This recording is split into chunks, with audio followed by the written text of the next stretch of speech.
रूपत्वाय प्रत्यक्ष है, कहा सन्निकर्ष, मैंने गुणगत जाति प्रत्यक्ष है, कहा सन्निकर्ष। रूपत्व सामान्य प्रत्यक्ष है, संयुक्त संवेद समवाय सन्निकर्ष। चक्षु संयुक्त घटे रूपम संवेदम तद रूपत्व से समवायात। रूपत्व सामान्य, रूपत्वात्मक जो जाति उसका प्रत्यक्ष होने में कौन सा सन्निकर्ष काम आता है? संयुक्त संवेद समवाय नाम का सन्निकर्ष होता है। क्यों? क्योंकि चक्षु से संयुक्त है घट, और घट में रूप समवाय संबंध स्थित है, और उस रूप में समवाय संबंध से रूपत्व रहता है, इसलिए संयुक्त संवेद समवाय सन्निकर्ष माना जाएगा। ये भी अन्य समस्त गुणों में विद्यमान जाति को ग्रहण करना है, और केवल चाक्षुषी नहीं, ग्रहण जरासन वगैरह को भी। देखिए पदकृतिकार स्पष्ट कहेंगे, रूपत्वात्तम यत् सामान्य तत्प्रत्यक्ष इत्यर्थ। रूप सामान्य प्रत्यक्ष का मतलब रूपत्व रूपा जो सामान्य है उसका प्रत्यक्ष होने में। अत्र भी चक्षुषा इत्यनुशेषित, चक्षुषार्थ को यहाँ पर भी अनुवृत्ति कर लेना। तथा च सामान्य क्या होगा? द्रव्य संवेद संवेद चाक्षुष, द्रव्य समवेत संवेद, द्रव्य घट उस संवेद रूप, उस संवेद रूपत्वात्मक। इसी प्रकार भी द्रव्यों को उसे संवेद संवेद वस्तुओं को प्रत्यक्ष करना है। कैसा प्रत्यक्ष करना है? चाक्षुष हो, चाहे रासन हो, चाहे घ्राणज हो, चाहे स्पर्शन हो, चाहे मानसेश हो, संयुक्त संवेद समय एवं सन्निकर्ष भाव, संयुक्त संवेद समय सन्निकर्ष ही मानना चाहिए। अब बहुत सुंदर पूर्व पक्ष आ रहा है, विचारणीय विषय। कहते हैं महाराज तीन तीन सन्निकर्ष क्यों कल्पना कर? संयोग सन्निकर्ष एक माना, संयुक्त समवाय आपने माना, संयुक्त संवेद समवाय माना, तीन की जरूरत ही नहीं। इन तीनों का प्रत्यक्ष के लिए एक ही सन्निकर्ष काम चलेगा, द्रव्य संयुक्त संवेद समवाय। इसी को ले लो, तीनों का प्रत्यक्ष घटा सकते हैं। कैसे? घट का प्रत्यक्ष में कैसे घटाओगे? संयुक्त संवेद समवाय घट जाएगा। अकल है, आपका काम नहीं कर रहा है, इनका काम कर दिया पूर्व पक्षी का। कहता है देखिए आप घट को सावय है या नहीं है ना? घट कहाँ रहता है? कपाल में। और कपाल कहाँ रहता है? कपालिका में। घट प्रत्यक्ष के लिए आपने संयोग से निकर्ष कहा ना, गलत कहा।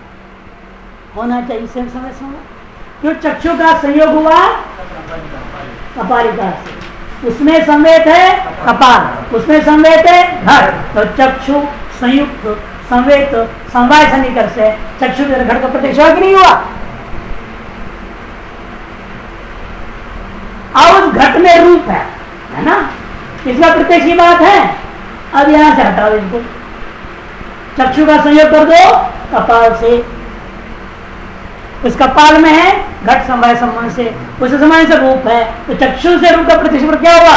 चक्षु संयुक्त संवेद समवाय सन्निकर्ष रूप प्रत्यक्ष हो गया। और तीसरा तो जो उन्होंने कहा वो है ही, चक्षु संयुक्त है घट, घट में रूप, रूप में रूपत्व, चक्षु संयुक्त घट, घट में रूप संवेद, रूप है संवेद, उसे समवाय रूपत्व, तो प्रत्यक्ष हो गया। तो तीनों के लिए काम आ गया कि नहीं आ गया? एक ही सन्निकर्ष से संयुक्त संवेद समवाय।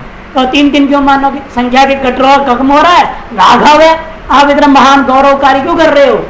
पूर्व पक्षी पूछता है महाराज द्रव्य और तत्संवेद प्रत्यक्ष अपि, अपि कहते ना, मैंने गुणगत तो है ही है, रूपत्व के लिए तो आपने कर ही दिया, उसमें तो आपने मान ही लिया है संयुक्त संवेद समवाय, उसके लिए तो हमें कहना ही नहीं है। लेकिन बाकी दो किले जिसको आपने संयुक्त सन्निकर्ष माना और संयुक्त समवाय माना, उन दोनों में भी द्रव्य और तत्संवेद प्रत्यक्ष संयुक्त समवाय एव सन्निकर्षोस्तु यदि चेत नहीं तत्। क्यों? महाराज मानस प्रत्यक्ष से भी द्रव्य का प्रत्यक्ष होता है ना आत्मा का। क्या आत्मा सावयव है क्या? तो वहां कैसे घटाओगे? घट में कपाल, कपाल में कपाल ही था, तो चक्षु संयुक्त संवेद समय ले लिया। अब आत्मा है, अब आत्मा का कोई अवय हो, उसका भी कोई अवय हो, तब तो कहोगे अपन मन से संयुक्त ये हुआ, उससे संवेद, उससे संवेद आत्मा, ऐसे घटा सकते थे कि नहीं घटा सकते? जब संयुक्त समय समवाय से आत्मा का मन ने प्रत्यक्ष कर लिया, ऐसा तभी कह सकते हो यदि आत्मा सावयव होता। है नहीं, उसके लिए संयुक्त संकर्ष मानना पड़ेगा ना, नहीं मानना पड़ेगा, तो कोई रास्ता ही नहीं। जब उसके लिए मान ही रहे हैं, ये क्यों मानो? जब घट का प्रत्यक्ष हो रहा है तो मेरी आंख पहले कपालिका को देखा और उस कपालिका में कपाल है समवाय संबंध से, उसमें घट, ऐसे क्यों जाओ? लाघव करो फिर यहाँ पर भी सीधे चक्षु का घट के सन्निकर्ष मान लो, संयोग सन्निकर्ष घट के लिए भी मान लो। जिसको आपने आत्मा के लिए अवश्यंभावी मानना है कि सन्निकर्ष को, वो अन्यत्र भी स्वीकार करने में कोई आपत्ति नहीं। वही करे देखिए, आत्मरोपे अनध्यक्षत्व प्रसंगात समस्या क्या होगा? आत्मा का प्रत्यक्ष ही नहीं होगा। यदि आप संयुक्त समय समय सन्निकर्ष मानोगे फिर आत्मा का प्रत्यक्ष नहीं हो पाएगा। इधर आत्मा का प्रत्यक्ष मानने के लिए आपको संयोग सन्निकर्ष मानना ही पड़ेगा, और आपका गुण के लिए संयुक्त समय मानना पड़ेगा। गुण के लिए संयुक्त समय तो बनेगा नहीं कि आत्मा निर्वय होता, वही समस्या रहेगी। आत्मा का जो गुण ज्ञान है उसे प्रत्यक्ष कैसे करोगे? संयुक्त समय सन्निकर्ष मानना पड़ेगा। मन से संयुक्त है आत्मा, उसे संवेद है ज्ञान, इसे संयुक्त समवाय सन्निकर्ष से उसका प्रत्यक्ष मानना ही पड़ेगा। अतएव जब आगे जरूरत है तो अन्यत्र सर्वत्र लगा लो इन चीजों को। और व्यवहार में भी क्या है, किसे पूछो तुमने घट को देखा कि नहीं? हाँ महाराज मैंने देखा। कैसे देखा? वर्णन करो। और यही वर्णन करेगा क्या? पहले मेरी आंखों ने कपालिका को देखा, ऐसे कहेगा कोई? कोई नहीं कहता। पढ़ा लिखा नहीं कहता, मूर्ख कहां से कहेगा? पढ़ा लिखा भी यही कहता मेरा सीधे अवयवी के संबंध हो गया। अवयव है इसे भी मालूम नहीं, अवयव पर ध्यान भी नहीं जाता। कितने अवयवों से बना है मालूम होगा क्या किसी को? कितने टुकड़ों को जोड़ के बड़ा घड़ा बना, जब तक ध्यान नहीं देगा उसके जोड़ों पे तब तक पता ही नहीं चलेगा। इसे साक्षात सीधा अवयवी के साथ संयोग होता है। इसे तर्क भाषा में न्याय का मूल ग्रंथ है ना, वही, ये नहीं वास्तव में। उन्होंने बताया इंद्रियां भी सावयव है, परमाणु रूप नहीं है, द्विणुकात्मक त्रिणुकात्मक है, वो भी सावयव है। आपको घट का प्रत्यक्ष हुआ, ये जो बोल रहे हो गलत बोल रहे हो। किसी ने भी आज तक घट को देखा ही? किसने देखा? आपने देखा? नहीं देखा। देखा भी और नहीं भी देखा। कैसे? अरे आपने आंखों से क्या देखा? सच सच बोलो तो केवल घट के सामने कैसा देखा? पीछे क्या लिखा है देखा तुमने? घुमाना पड़ेगा। घुमाए बिना दिखता है क्या? कोई भी चीज आप बैठे, मैंने आपको देखा, नहीं देखा। कहां देखा? महाराज मेरे अग्रभाग को ही देखा, पीठ को कौन देखा? पीठ को देखने पीछे जाना पड़ेगा, आपको घुमाना पड़ेगा। तो पूर्ण रूपेण कभी कोई व्यक्ति सीधे चक्षु से देख ही नहीं सकता सावयव वस्तु। जो भी देखता है पूर्ववर्तीनी वस्तु के अग्रभाग को ही देखता है, जिससे ये अवयव उन अवयव, जिन अवयव में संबंधित और उतनी ही अवयव का प्रत्यक्ष होता है, जिन अवयव से संबंध नहीं हुआ पृष्ठभाग का, उन अवयवों का प्रत्यक्ष आपको नहीं होता है। समग्रांगत्वेन कोई भी अवयवी को आज तक कोई प्रत्यक्ष नहीं कर सकता। इन व्यवहार क्या होता है? मैंने घट का प्रत्यक्ष कर लिया, घट को उठा के पूरा अवयव को उठा के ला रहे हैं। जिसका प्रत्यक्ष नहीं किया उस हिस्से को भी ला रहे हैं साथ में। जब घट को लाओगे तो क्या होगा? पीठ का छूट जाएगा क्या? जितना देखो उतना ही आएगा क्या? जिसको तुमने देखा नहीं वो भी हिस्सा भी साथ में आ जाता है। यही विलक्षणता व्यवहार है। बहुत बड़ा धोखा है ज्ञान में। हम सोच रहे थे यही हालत हो रहा है सबको, पढ़ लिया वेदांत, मैं ब्रह्मज्ञानी हूं। कहां ब्रह्मज्ञानी? भ्रांति हो गई है। पूर्ण ब्रह्मज्ञान हुई नहीं, पहले ही अपने आप को पूर्ण ब्रह्मज्ञानी मान देते। जैसे पूर्ण घटक ज्ञान आज तो किसी को नहीं हुआ, फिर भी सब सोच रहे हैं। दार्शनिक बड़े बड़े विद्वान लोग कहते घटत्वावच्छिन्न घट को जान लिया। क्या तुमने कहा घटत्वावच्छिन्न? भाई कोई जान ही नहीं सकता। यह वेदांति कहता है प्रत्यक्ष के लक्षण में अग्रदेशावच्छिन्न का प्रत्यक्ष होता है। पूर्ववर्ती अग्रदेशावच्छिन्न का प्रत्यक्ष होता है। सर्वदेशावच्छिन्न नहीं होता। इसे बड़ा चरित्र दृष्टांत दिया वहां पर। मान लो अंधकार में घड़ा रखा होगा, आप कहते प्रकाश संयोग के बिना घट का प्रत्यक्ष नहीं होता, और घट प्रकाश संयोग भी हम कर देंगे तो भी प्रत्यक्ष नहीं होगा आपको। कैसे करूंगा?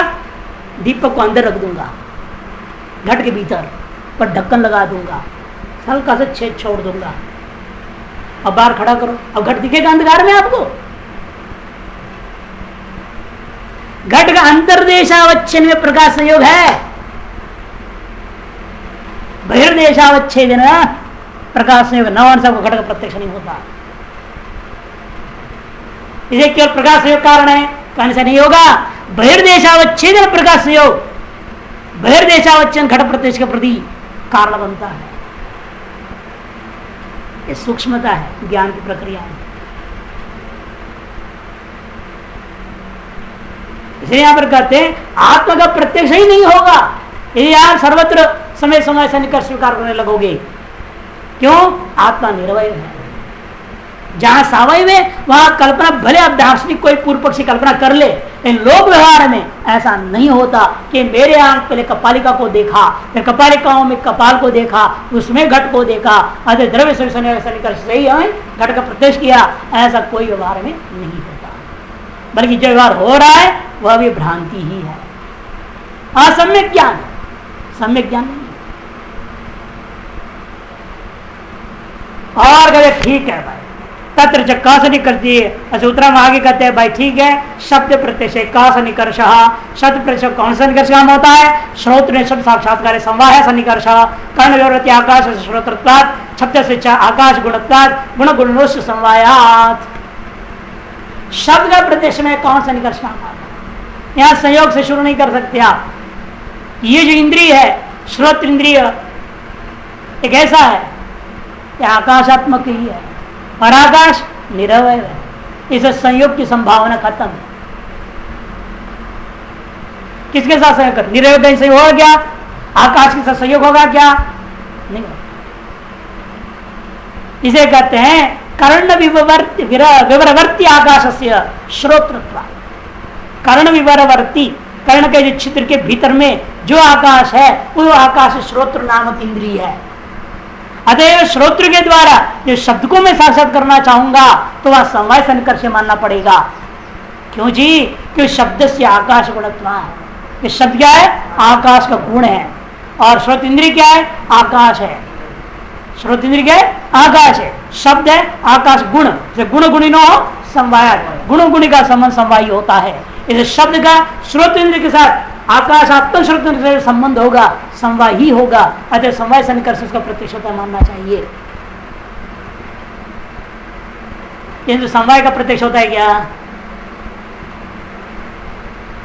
समवाय का प्रत्यक्ष होता है? नहीं होता। इसलिए हमने कहा ऐसे मानना चाहिए।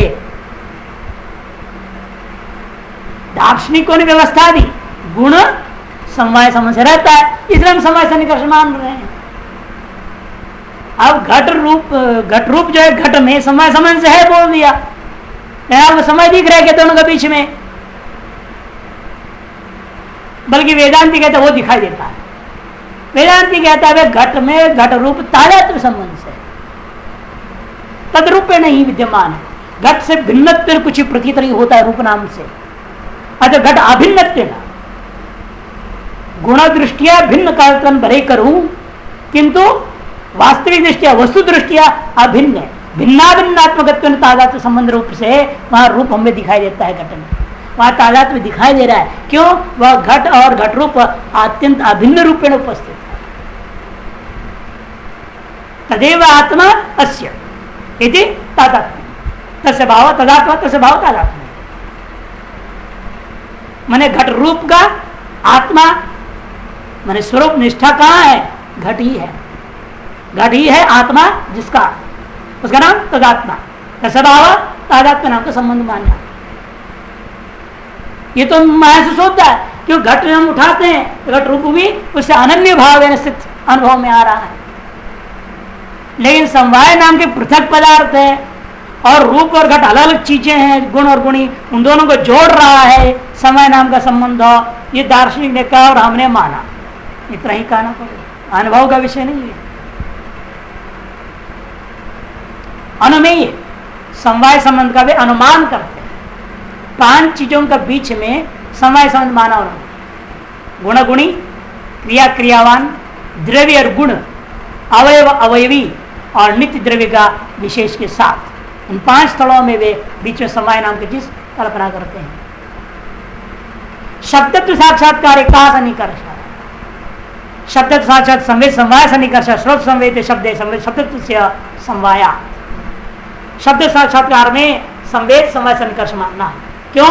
श्रोत्र आकाश रूपा है, उस समवाय संबंध से विद्यमान शब्द है और शब्द में शब्दत्व जाति विद्यमान है। पदकृत समवाय सन्निकर्ष उदाहरति श्रोत्र नहीं जननीय विशेषा साक्षात्कारे जननीय ननो श्रोत्र शब्द यो कथम समवाया यदि अपेक्षमाणं प्रति तम उपवाद्य दर्शयति। श्रोत्र और शब्द के बीच में समवाय सन्निकर्ष कैसे हो सकता है, ऐसी आकांक्षा अपेक्षा होने पर उसके प्रति उत्पादन युक्ति पूर्वक सिद्ध करते जा रहे हैं। अतः समवाय से नित्यत्व न शब्द प्रत्यक्ष को व्यापार, लेकिन समस्या यह है समवाय नित्य है आपका, आकाश में नित्य, संबंध नित्य, और नियम क्या है? संबंध सत्व संबंधी सत्वम, संबंध यदि है तो संबंधी जरूर मानने पड़ेंगे आपको, फिर तो निरंतर शब्द का प्रत्यक्ष होते रह जाएगा, तो आदमी का कान फट जाएगा 2 दिन में ही। हाँ, लगातार जो हम अभी 1 घंटा बोले वो लगातार भू भू भू करते रहेगा, फ्यूज हो जाएगा दिमाग। बस सुना गायब हो गया, इसे तो आपको सुनने में मजा आ रहा, नहीं तो आज शुरू में जो हुई वही अभी तक भी हो रहा है, और अभी जो बोल होगी सारे लाइन लड़ करते रहेगा अंदर में, तो क्या होगा? या तो गूंगे हो जाएंगे, बहरे हो जाएंगे। भगवान की विचित्र माया है, दुनिया पर इतने शब्द हो रहे हैं, सब कान में पड़ जाए, सेकंड पर नहीं लगे कान फूट जाएगा। कई लोग देखो ना, हमने एक महात्मा का भी देखा, और मंत्र जब बोला किसी ने खूब जपो, और दिन रात लग गया, पागल हो गया, एक दिमाग चलते रहे ना, उसी फ्यूज हो गया।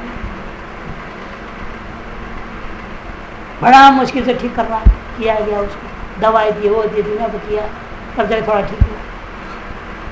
इसे अति सर्वत्र वर्जय, तीसरे का कोई भी जाति वो आपके लिए हानिकारक हो जाता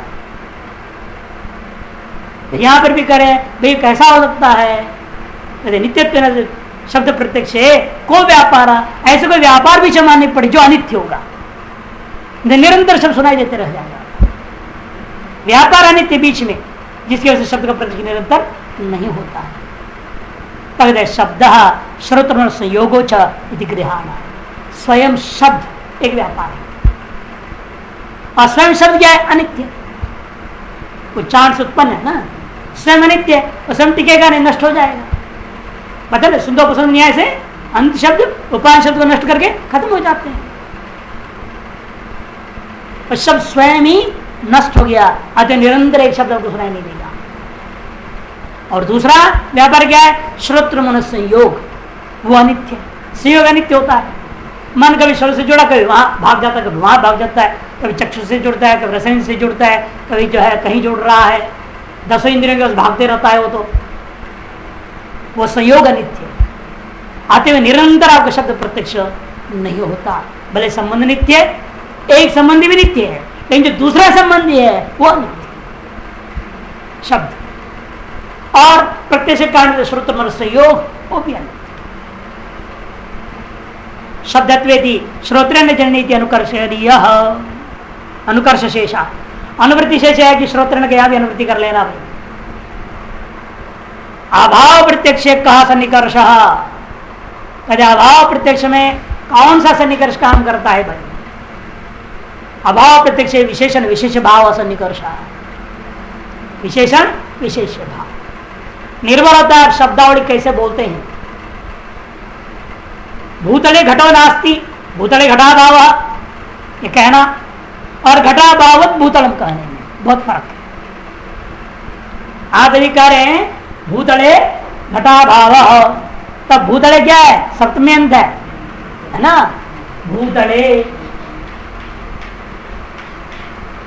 घटा भाव प्रथमांत है, हमेशा प्रथमांत विशेष होता है नैयायिकों के मत में, इसलिए विशेष हो गया और सप्तमित विशेषण हो गया।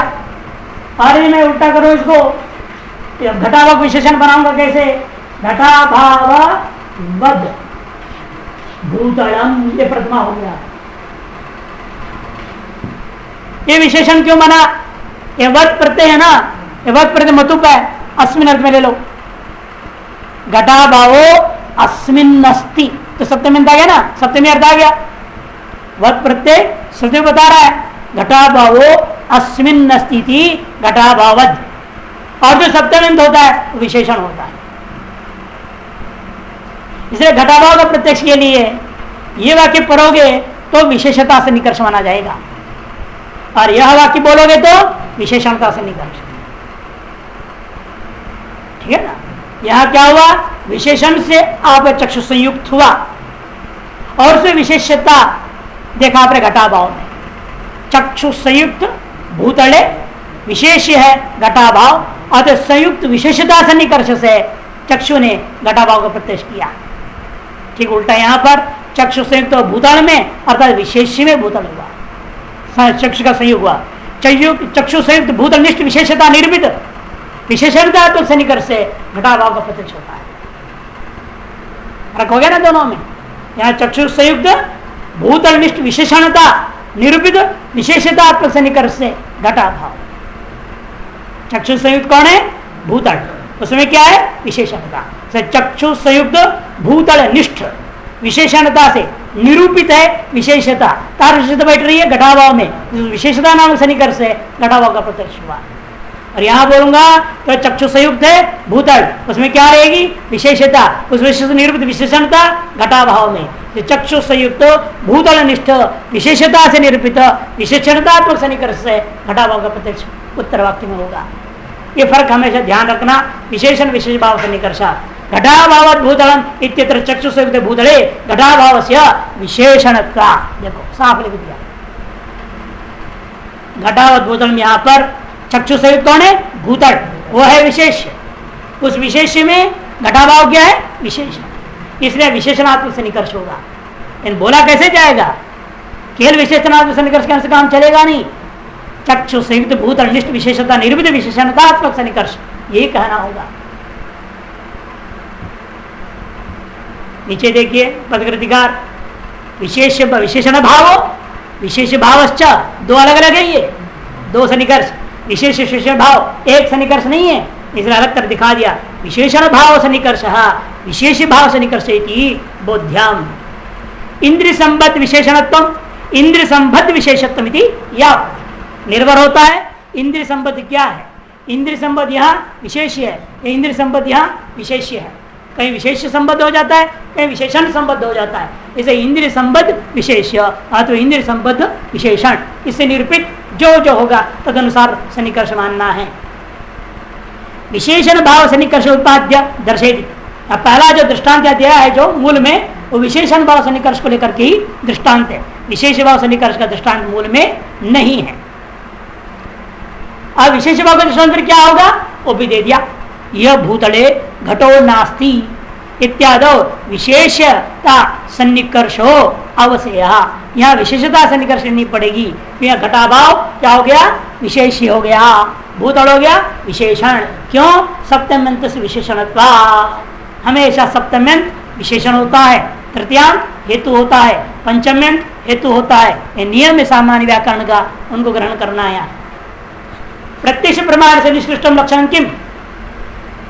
प्रत्यक्ष प्रमाण का निष्कृष्ट लक्षण क्या है? आ गया ना। अब कहेंगे करण क्या है? इंद्रियम करणम, कहेंगे कि नहीं कहेंगे? कल पूछा था आपने, क्या बोला? प्रत्यक्ष प्रमाणम। करण क्या है? प्रत्यक्ष ज्ञान का प्रत्यक्ष प्रमाण है नहीं, करण है इंद्रिया। देखिए, एवं सन्निकर्ष षट्जन्य ज्ञानम प्रत्यक्षम तत्करणम इंद्रियम। इस प्रकार से इस सन्निकर्ष षट 6 सन्निकर्षों के द्वारा जन्य जो ज्ञान है, उस ज्ञान का नाम प्रत्यक्ष ज्ञान है। और कर्ण से क्या निष्कर्ष निकला? सभी जगह इंद्रिय मूल है, इंद्रिय से ही सन्निकर्ष हो रहा है, इसलिए इंद्रियमेव करणम। और सन्निकर्ष क्या होता है? इसलिए व्यापार। तस्मात् इंद्रियम प्रत्यक्ष प्रमाणम इति सिद्धम। इसे इंद्रियों को ही प्रत्यक्ष प्रमाण करके यहां नैयायिक लोगों के मत में सिद्ध हो गया। पदकृतिका प्रत्यक्ष प्रमाण उपसमृद्धि, प्रत्यक्ष प्रमाण के प्रत्यक्ष खंड का उपसंहार करते हुए कह रहे हैं एवं इत्यादि उपदर्शित क्रमेण। एवं मने कहा शुरुआत विचार अनुभव चतुर्विध से, वहां से फिर कर्ण आया, कर्ण को लेकर विस्तार हुआ, कर्ण प्रपंच हुआ, फिर ये सब आए कारणों का लक्षण सब कुछ लिया। ये पूरा उपदर्शित क्रम से स्वल्प पूर्वापर चिंतन करते हुए समझो। ननु ननु है गलत क्या छपिया, कुछ और छपी थी, न कर दिया गया। ननो सिद्धांते प्रत्यक्ष ज्ञान कारणम इंद्रिया से निकर्ष किम न सियात। महाराज सिद्धांत पक्ष में भी प्रत्यक्ष ज्ञान में इंद्रियार्थ सन्निकर्ष को ही कर्ण क्यों नहीं मानते हो? नहीं हो सकता। तत्कर्णम यदि अग्नि इंद्रिया ही कर्ण है। क्यों? सन्निकर्ष में कर्ण का पूरा लक्षण नहीं जा रहा है। व्यापारवद असाधारण कारणम कर्णम। यदि आप सन्निकर्ष कर्ण मानोगे तो व्यापार कौन होगा? बताओ बीच में व्यापार कौन बनेगा? और सन्निकर्ष व्यापार का लक्षण जाएगा। तज्जन्य स्थिति तज्जन्यत्व, द्रव्य अन्य स्थिति तज्जन्य स्थिति तज्जन्यत्व घटेगा उसमें कि इंद्रिय से जन्य सन्निकर्ष, और इंद्रिय से जन्य ज्ञान के प्रति जनक भी है सन्निकर्ष, और सन्निकर्ष द्रव्य से भिन्न भी है कि संयोग या समय रूपाय तो आपने देखा है सन्निकर्ष को। द्रव्य अन्यत्व भी है सन्निकर्ष में, द्रव्य अन्यत्व भी आ गया, और इंद्रिय जन्यत्व है, इंद्रिय जन्य ज्ञान का जनकत्व भी है। सन्निकर्ष में तो व्यापार का लक्षण आ रहा है। तार से व्यापारवद और असाधारण कारण इंद्रियों में चला जाए, और सन्निकर्ष को ही कारण मानोगे तो समस्या क्या होगा? व्यापार की सैनी चीज को खोजो, क्या होगा व्यापार? और व्यापार हमेशा क्रियात्मक होना चाहिए, गुणात्मक होना चाहिए। लाओ कोई चीज, इंद्रिया तो है, इंद्रिय तो द्रव्य है, और पूरी प्रक्रिया प्रत्यक्ष ज्ञान की प्रक्रिया में हमें कोई और ऐसी क्रिया या गुण विशेष आदि व्यवहार विशेष में दिखाई नहीं दे रहा है जिसको आप व्यापार मान सके और जिसके माध्यम से सन्निकर्ष को कर्ण कह सकें। ऐसा कोई चीज पूरी प्रक्रिया में नहीं है। अतएव मानना पड़ेगा इंद्रियों को कर्ण और सन्निकर्ष को व्यापार। प्रत्यक्ष प्रमाण निगम निष्कृष्टता पूर्वक फाइनल डिसीजन दे रहे हैं, अंतिम निर्णय क्या है?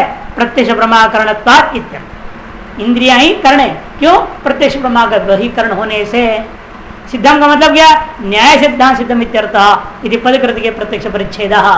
इस प्रकार पदकृति में प्रत्यक्ष प्रमाण का विचार पूरा हो गया। अथानुमान खंडम, अथानुमान खंडम। अब अनुमान खंड आरंभ होता है। अनुमान का रूपी अनुमानात्मक एक खंड है, खंड शुरू हो जाएगा। खंड क्यों कहते हैं आप? कहते हैं प्रत्यक्ष परिच्छेद समाप्त। हाँ, क्यों नहीं कहा प्रत्यक्ष खंड समाप्त? और अन्य तो प्रत्यक्ष खंड भी लिख देते। प्रत्यक्ष खंड है प्रथम, द्वितीय जो अनुमान खंड है, अथानुमान खंडम। खंड किसको कहेंगे? भाग, सीधी सीधा। अखंड माने भाग रहित। अनुमान खंड का मतलब क्या? अनुमान चासौ खंडश्च माने प्रमाय भाग विशेषश्च। अनुमान खंड प्रमा का एक भाग विशेष है। चतुर्विध जो अनुभव आपने माना है उसका एक भाग विशेष है। चतुर्विध कर्ण जो माना है, अनुमिति खंडम भी बोल सकते हो या अनुमान खंडम भी कहोगे। अनुमान खंडम कहोगे तो चतुर्विध करणों का भाग विशेष है, और अनुमिति खंडम कहोगे तो चतुर्विध प्रमा का अनुभव का एक भाग विशेष है। इसलिए इसका नाम अनुमान खंडम कह दिया। परिच्छेद का भी वही अर्थ है। प्रत्यक्ष परिच्छेद कहो, अनुमान परिच्छेद कहो, और बल्कि पूरे न्याय सिद्धांत मुक्तावली के एक नाम है भाषा परिच्छेद। न्याय सिद्धांत मुक्तावली का असली नाम के ग्रंथ का बाद में नाम रखा गया है। उसका जो लेखक था मुख्य, उसका नाम उसने रखा था भाषा परिच्छेद, उसका नाम। भाष्यते अनया न्याय दर्शन पदार्थानिधि भाषा, जिसके द्वारा न्याय दर्शन के पदार्थों का कथन किया गया उसका भाषा है।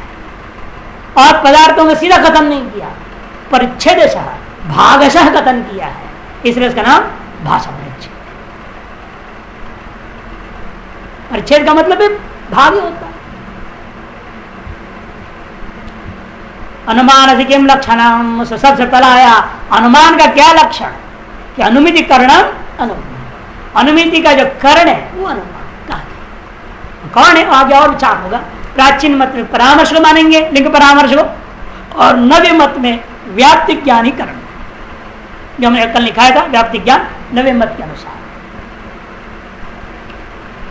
अनुमिति करणम अनुमान प्रत्यक्ष अनुमान यह, अब ये भी विचार करना है प्रत्यक्ष खंड के बाद अनुमान खंड क्यों, प्रत्यक्ष अनुमान क्रम क्यों रखा आपने, प्रत्यक्षानुमिति उपमिति शब्द क्यों क्रम रखा आपने,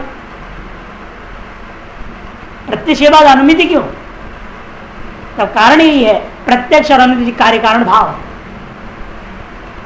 प्रत्यक्ष से व्याप्ति ग्रहण करोगे तो अनुमिति होगा, इसे कहते हैं कार्य कारण भाव संगति में अभिप्रेत्य प्रत्यक्षानुमान कार्य कारण भाव संगति में प्रेत्य प्रत्यक्षानंतरम अनुमानम निरूपयति। 6 प्रकार की संगति होते ना, षोडा संगति इष्यते, 6 में से एक संगति है कार्य कारण संगति। उस संगति को अभिप्राय में रखते, मन में रखते हुए प्रत्यक्ष के अनंतर अनुमान खंड का निरूपण किया जा रहा है। अनुमिते है करणम अनुमानम षष्ठी तब समास अनुमिते है करणम इति अनुमानम। तच्च कौन है, प्राचीन नैयायिकों के मत में लिंग परामर्श एव निवेदयिष्यते, लिंग परामर्श ही करने जिसको हम आगे विस्तार रूपेण कहेंगे। उससे पहले आप यहाँ का लक्षण का पदकृत करते हैं। अनुमिति करणम आपने कहा, लक्षण कर दो केवल करणम, अनुमिति क्यों कहा आपने, करणम अनुमानम, इधर लक्षण करें तो कहा दंड कुठार आदि करणों में अतिव्याप्ति चल जाएगा। कुठार आदावति व्याप्ति वारणाय मिति अनुमिति लिखते गलत लिख दिया, मिति अनुमत करो। अभी हम क्या देंगे, केवल मिति देंगे, अनु नहीं, अनुमान में पदकृत कर रहे हैं उसका। फिर क्या ठीक है भाई, मिति करणम कह दो, मिति करणम कह देंगे तो प्रत्यक्ष आदि में भी चला जाएगा। क्या प्रत्यक्ष प्रमिति, मिति मने प्रमिति, प्रमा, प्रमा का जो कर्ण प्रत्यक्ष भी है, उपमिति उपमान भी है, शब्द भी है, सब में चला जाएगा। तब क्या कहा आपने, अनुमिति, तब अनु जोड़ दो, अब प्रत्यक्ष आदि में अतिव्याप्ति नहीं होगा। यदि प्रत्यक्ष आदि व्याप्ति वारणाया अन्विति। अच्छा, तब पूर्व पक्षी कहेगा महाराज अनुमिति क्या हमें मालूम ही नहीं, उसे कर्ण को हम क्या पहचानेंगे, अनुमिति का लक्षण बताओ पहले। यहाँ उल्टा क्रम चल रहे है ना, पहले भी ऐसे ही था एक तरह से। पहले कहा गया ना कर्ण के लिए असाधारण कारणम करणम, कारण क्या है, कारण 3 प्रकार, त्रिविध कारण मध्य यद असाधारण तद कारणम, लौटा नहीं। वैसे यहाँ पर भी कर रहे हैं। अनुमिति करण में क्या दिया, हाँ अनुमिति क्या पता नहीं, करण का लक्षण माने परामर्शन्यम, अरे परामर्श क्या पता नहीं, फिर व्याप्ति विशिष्ट व्याप्ति पता नहीं, पक्षधर्मता पता नहीं, उनके लक्षण बनाओ। ऐसे करते करते आपको हर पदार्थ का बोध करा देंगे। अनुमिति रेव दुर्निरूपित तद घटित अनुमान दुर्निरूपमितता, जब अनुमिति ही दुर्निरूपित है तो तद घटित जो अनुमान का जो लक्षण आपने बना दिया वो भी दुर्निरूपित माना जाएगा। आते भी पहले अनुमिति का निरूपण करके बताओ। अनुमिति का लक्षण क्या है, परामर्शजन्य ज्ञानम अनुमिति, परामर्शजन्य जो ज्ञान है उसका नाम अनुमिति। परामर्श क्या है, जो लोग कहते हैं ना हम आपसे कुछ परामर्श करना चाहते हैं, थोड़ा आइए हमारी समस्या का हल कर दीजिए, उसका नाम है परामर्श नहीं, लौकिक परामर्श के तात्पर्य नहीं है। परामर्श के अपना अलग के लक्षण बताएंगे, आप इतना समझना है। पहले परामर्श जन्य है, उसका नाम अनुमिति है। परामर्शजन्यम ज्ञानम अनुमिति ही, बड़ा विचित्र है प्रक्रिया, बड़ा विलक्षण प्रक्रिया। लोग व्यवहार में भी ऐसे ही होता है, मानना पड़ता है शुरू में, माने बिना काम चलता ही नहीं व्यवहार। मानो परामर्श के पता ही नहीं, उसे जन्य का नाम मानना पड़ेगा, अनुमिति का। जैसे हम सब यही हाल है ना, हम पैदा हुए, हमें क्या उन्हें किससे पैदा हुए मानना पड़ता है, माँ है बाप है, उनसे पैदा हुए। कौन देखा था, हम उनसे निकले कहीं और से निकले क्या पता है। लेकिन कहा जाए तेरे माँ है तेरी बाप मान लिए। हर जिंदगी में मम्मी पापा बोले जा रहे हैं जिंदगी भर भ्रांति में रह जाती दुनिया। किसी बच्चा ने पूछा मम्मी बता पापा ने क्या कितनी मैं पैदा हो गया, पापा ने क्या किया आपके साथ कि मैं पैदा हो गया। अब ना मम्मी बता सकते ना पापा बता सकते क्या किए थे कैसे बताए। वो कहीं जब तू पैदा करेगा तब तेरे को पता चले, तू जब पापा बनेगा तब तेरे को पता चलेगा, यही जवाब है और क्या रास्ता है। जिस दिन तेरी शादी होगी और तू पैदा करेगा ना तब तेरे को पता चलेगा तो पापा कैसे बनते। कई प्रश्न जटिल होते हैं, जवाब देना बड़ा मुश्किल है। बच्चे ऐसे उठपटांग आजकल पैदा हो रहे हैं, ऐसे ऐसे प्रश्न पूछते हैं बस वो जवाब देना मुश्किल है। हम लोग पहले बाल संस्कार शिविर करते थे, रामा जी महाराज थे ना अपना ओमकारेश्वर वाले, बाल संस्कार शिविर करते थे, बड़ा आनंद आता था उसमें, इसीलिए कि बच्चों को प्रश्न सुन करके जाए। बच्चा पूछता है महाराज ब्रह्मा जी का 4 खोपड़ी कैसे, तो सोता कैसे होगा, सोएगा तो यूं सोएगा तो भी खोपड़ी लगेगी पीछे, यूं सोएगा तो खोपड़ी, यूं सोएगा तो खोपड़ी, सामने से तो खोपड़ी, इसी वक्त सोएगा कैसे। ऐसे ऐसे गजब प्रश्न पूछते हैं एक से एक। खैर ऐसे यहाँ पे बात हो ना, परामर्शजन्यम कह दिया, मानो परामर्श का भी पता भी नहीं हमें, मानना पड़ता है जो पैदा हुआ उसका नाम अनुमिति है। परामर्शेति प्रत्यक्षादि व्याप्ति वर्ण परमार्शन्यमिति, इतना ही कहो जन्यम ज्ञानम अनुमिति ही, इतना आपने कह दिया जन्यम ज्ञानम अनुमिति। वो तो प्रत्यक्षादि में भी जन्य ज्ञानता है, उसे निवारण कर परामर्श कहना जरूरी है। इतना कहो परामर्श जन्यम ज्ञानम हटाओ तो परामर्श ध्वंस में जाएगा। परामर्श ध्वंसाय प्रतिप्राप्ति वारणाय ज्ञानमिति, इतना ही नहीं परामर्श प्रत्यक्ष वारणाय हेतु अभिषेकम इत्य भी बोध्या। परामर्श प्रत्यक्ष में अतिव्याप्ति वारण करना है। परामर्श प्रत्यक्ष क्या चीज है ये समझेंगे तभी होगा, तो इस पर विस्तार से कल समझ